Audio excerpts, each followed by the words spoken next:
Hi, everybody. We're here with Rev Mike Nelson for the third episode of Paladin Talk. And who are the Paladins? Well, you'll slowly be finding out more about them as they move along, and especially when the telethon comes. Oh my gosh, they're planning such a big, beautiful event, and to make have an effect on the Parliament of the World Religions. But they've had a lot of effect on the community, and they're basically the secret, kind of more secretive workers that are just doing the work, and they're an effective order. And one of the members of this effective order, to call it to something what it is Sir Mike Nelson, Reverend Sir Mike Nelson. And he is a member of the Order of Paladins, has been for a while. He joined early in the COVID era because that's where the Paladins first really kind of broke out into the larger community. And he was right there, Johnny on the spot, volunteering. Can you tell us a little bit more about your, your Paladin before we talk about what you do? Because you've done some amazing things. Let's talk about how did you get involved with the Paladins? With the Paladins, I've been courting the order for many, many years. Mm-hmm. And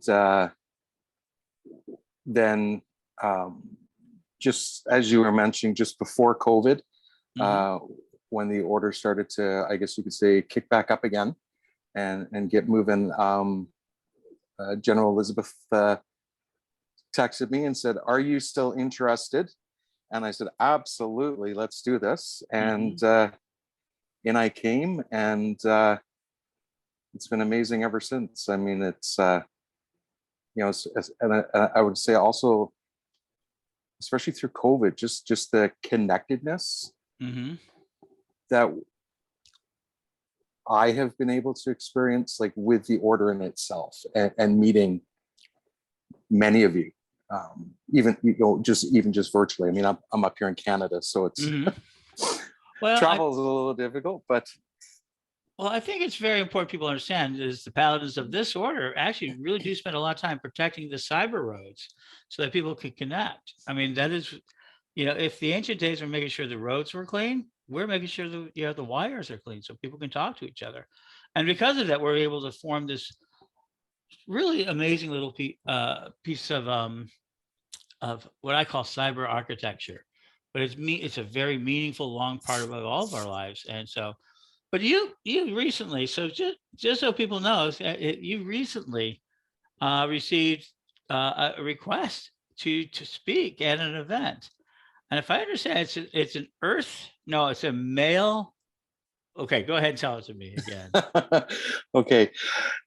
I was rather surprised to get this email. It's a men's summit through one of the Christian churches in my neighborhood, and the gist of their header is that men living with Jesus and working with the earth. And I saw that and I was like, okay, have I been mis-emailed on this, or is this a joke? And I've got relationships with this church, and it turns out it's very legit. They have chatted with me on the phone. We've FaceTimed as well, and they're very sincere and would like me to come in and talk as a cis male of one that is of a tradition spiritually that is of the earth. And I feel very honored to be able to do this and to be welcomed like this. It's amazing. And it's an important part of our interfaith work. I mean, we do, and that is really good. So the other thing you do is, and I've heard this is just a personal example, I guess, of service. Can you talk about it? Like handing out water. Well, that's how this all kind of came to be. You could say a simple glass of water has led to this now lake that I'm swimming in. But back in 2021 up here in Calgary, I mean, it was extremely hot, and I just felt moved one day to throw some water bottles in my backpack. And I live in a condominium complex. And I just wandered around and checked on some of, the people that I've seen, some of the seniors and some of the younger families. And long story short, this one gentleman that I actually sat on his front step with and shared some water was a pastor at this church. And, we had a lovely conversation. And I mean, I had my pentacle out and, I don't hide it. And it was very refreshing, the questions he was asking me, and started up I would say a kinship. And he's been very instrumental in sharing our story as Wiccans, pagans, and don't believe everything you read and don't believe everything you see. And so yeah, it just started with myself walking around and giving out some water bottles. I still do that. I mean, it's even this summer. My mobility isn't the best, but I get out and about. And So I have an interesting fact for you, and you just reminded me of it. So most people don't know it, but the Paladins are a water sharing organization, and we're literally 0 degrees. Our ritual was passed down to us directly from Oberon Zell himself at the Parliament of Religions in 2018. Me and the generals, we were not quite, I was a general then, she wasn't there yet. She was working, helping Patrick McCullum. We went out to, with the Archpriestess Belladonna and Dusty, but they were just Belladonna and Dusty that night, Oberon, Gypsy. And the evening before we left was sharing water. wow. Under that tradition. So yeah. So the Paladins are a water bearing organization. And as most people don't know, we follow the ways of the gods and the words of the gods. And Oberon Zell, Father Vox, is one of the people that we try to provide services with.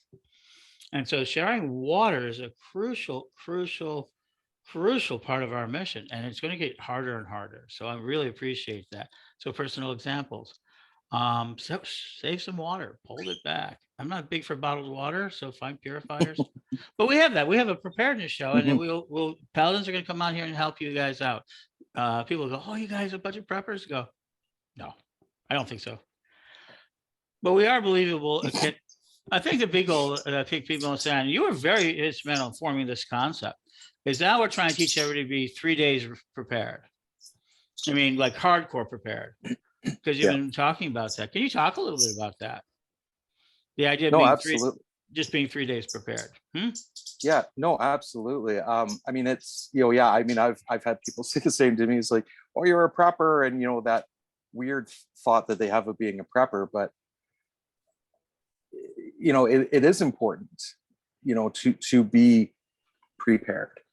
And as I've pointed out to people, it doesn't mean the end of what we know. Back in the late 90s there, I was living in Victoria, BC, and we had an earthquake outside of Seattle. It hit the islands. Well, we were lucky. We didn't have a lot of damage, but point being, I was at work. My ex-wife and kids were at home. They were able to get into the basement. They had supplies. You need to be able to look after yourself. I mean, as much as we feel that we're reliant on the emergency structures that we have, let's be honest. I mean, we look at COVID, and I know up here in Alberta, looking at how strained our system was, and and that's and not to make light of it, but in the sense of that was just, quote, a sickness. Right? Our roads were still here. We still had water. We still had electricity.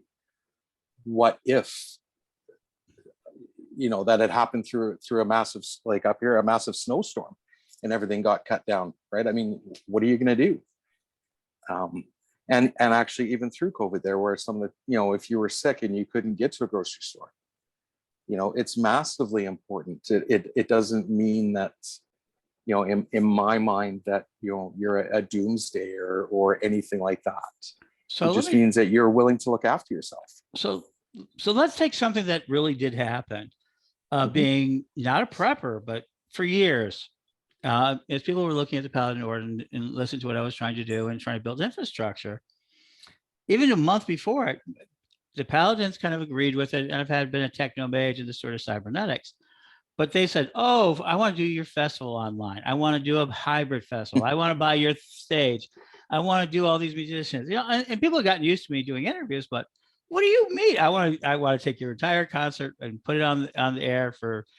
Oh yeah, really? No, we never do it. I want to take your classes and make them to online classes. I want to do all that.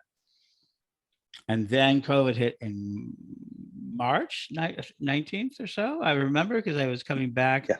from one of my favorite places, Kansas City, with Heartland and Heartland thing, last event before COVID. Little did we know.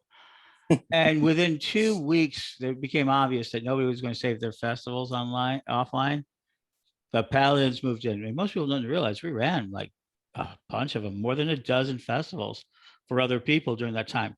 Not because we're preppers or we expected the worst. It's because we are always trying to get the best we can do, and we usually lead the pack on that. And we were able to provide infrastructure, which provided tens of thousands of dollars that we saw no part of, really, because we do our volunteer services, and they pay for the actual cost. That's what we made. All you do, and they were like, "That's all it costs to do an internet festival. If you want to do an internet festival, cheap. We're masters of it." But then you're a part of that when we're doing all those festivals, and you were standing around being guardians of rooms. And we were very quiet. People didn't know we were actually running it. Can you talk about that experience? Because that was really where you got dove in like everybody else. Absolutely. Yeah, I mean, it was an amazing experience. Like I said, just as I was saying, like, to be able to meet you guys and like the rest of the order in general. And then to be able, well, I'll back up a bit, to be thrown in, right, and then to be able to work things out and figure out which way is up.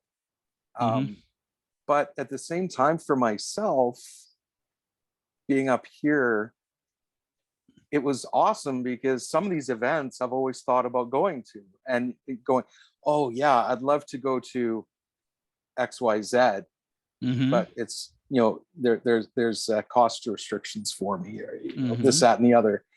And so seeing that, and then I was talking to some of the people I know up here saying, hey, X festival that we've talked about. Yeah, well, you can come online and see it. And it was really cool to see, as both that the Paladin, like you said, like,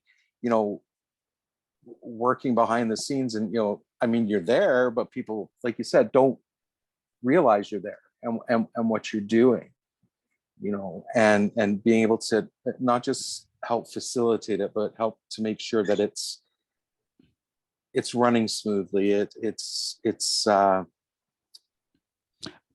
We have a philosophy. We had that philosophy. Say, if they didn't notice us, then we did our job. Right? Yes. And we talk and everything else. And we had lots of great communications, a lot of fun. But at the end of the day, we made sure that every event ran as smoothly as possible. And those little hiccups, and almost always on the other side, don't point your fingers at us, missteps and things like that, were always easily solved. Absolutely. And now the Paladins are going to be doing another big event, the telethon. If you're seeing this before 10/6/2022, there's an event coming. And so you have to think about this conversation in the text. If you're seeing it anytime after that date, go ahead to Corellian Live and check out all the tapes about that event in its historic perspective. So, so yeah. Yeah, so they can do 100 hours. I mean, I'm doing 20 of them, but I'm an old pro. So I have that sort of thing. But man, they're working really hard. And I know that you've been involved in sort of, and I guess everybody's being recruited to help on the back end of it once the days come. So let me offer one more thing before we go on. So what's your next big event that you're doing? What is the next thing or ministry you're doing? What is the important, other than the workshop, what is it that you're doing? Well, I've actually partnered with, and I was desperately making sure I had it in front of me. There's the Center for Suicide Prevention here in Calgary. Mhm. Um, I've become like, so with my Witten Shrine and myself, we're becoming what they're calling champions of their cause. And it's to break down the stigma of men and suicide. And Interesting. yeah, so I've got this wonderful little pamphlet here, Mhm. and I've got tons more. So part of my plan is to, use my social media and get it out there and try and break down that hard plaque around men talking about it. Um, as my dad would giggle with me right now, because I'm going to mention it, I'm a member of the 50 plus club now. And they do men's coffee meetings. And I've actually sent an email out this morning to the director saying that, I'd like to come to one of these, yes, as a man to have some coffee, but hopefully to talk about this and get the other men talking or doing stuff, like checking in on each other and all of this. And I just find it's really important. I mean, it's, Mhm. it, I've had my own struggles, Mhm. and I'm very grateful to everybody in my life. But when I look at it, and it's, that normalizing of that conversation with other men in my life. And so that is my next one that I'm going to be pushing really hard for, to get up and going from my side. I mean, the Mhm. center has already got it going for them, but and we're also, through our shrine, we're working with um, the Alberta Elder Abuse Society, Mhm. um, getting information out about that. They hold lots of workshops, and just trying to get on board and share some of this information that we may not be aware of, or we put blinders up and we don't want to be aware of it. And I personally Mhm. feel that we need to be aware and remove those blinders and have good conversations about them. So and through the tradition, I'm hoping I can side up with the men's green tent and maybe get this as a conversation piece every now and then too. I think the leader of that might be a paladin. It might I actually be a think pal. I so. think he is. It might even be a paladin major. Yeah. Yeah, yeah, See, yeah. invisible. As Yeah, we try. Yeah, like I said, we try to do our best. yeah, Um, so thank you. I think this has been a great conversation. I think we can bring back more. Next time, I think let's focus on suicide awareness. Let's do a paladin preparedness show because we have that series too. Let's talk about um, advocating something for that. We could absolutely, use that. I think suicide awareness and how to deal with it is a very important part of our mission to really kind of, guard nature. I mean, that's what we're there for, and to help people through this. I mean, there's no point in dying. You won't see the proper ending. We don't know what the ending looks like yet. I want to see the ending of this thing because absolutely. I think we live in a glorious time. And so, how can they contact you? How can they join your group or whatever it is that you do want them to do? Local or Abs- national? How do they get a hold of you? Absolutely.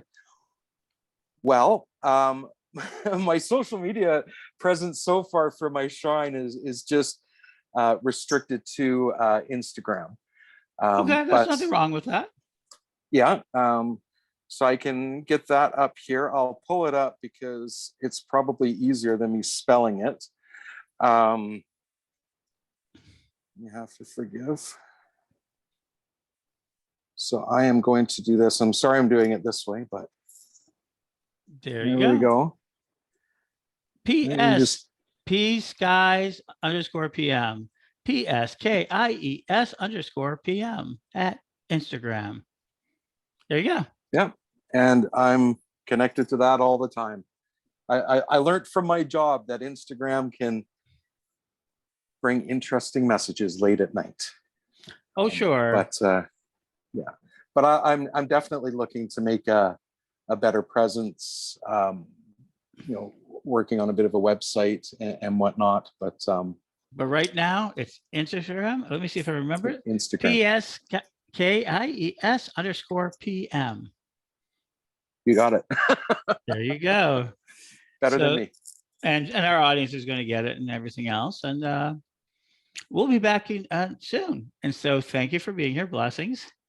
And Absolutely blessings. And we are going to be back again with Paladin Talk 4. Who is it going to be? Wait, see, you're never going to know. Because, well, there's so much talent out there that I want to talk to.